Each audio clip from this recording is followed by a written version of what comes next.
Hey, this is Rick Brandenburg for Turf Bugs and Rock and Roll, and it's wintertime, and that means insects have slowed down quite a bit. But there's a question I get during the winter months, which is a little unusual, but it's not a bad question to ask.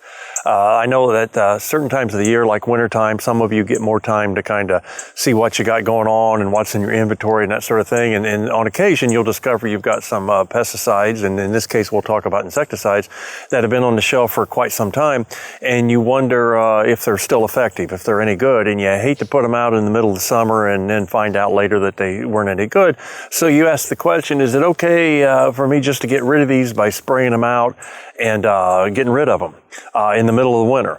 And I say no, and here's why. Pesticides typically last for quite some time. The shelf life varies with the product, but unless it's really, really old, if it's still labeled for turf grass, it probably has some value for you.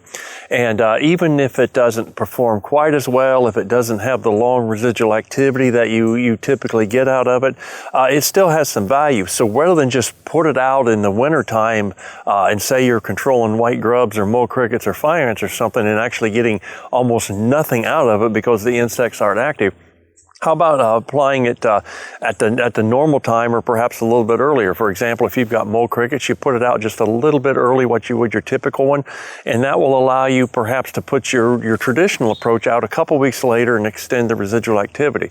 Because you're not expecting it to perform great things, you just want to get a little added bang out of it.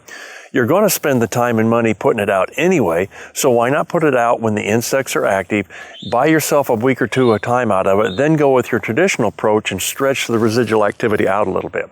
This could be true for white grubs, it could be true for chinch bugs, it could be true for a lot of various insects, that at least put it out and at a time when the insects are active and get some return on that investment.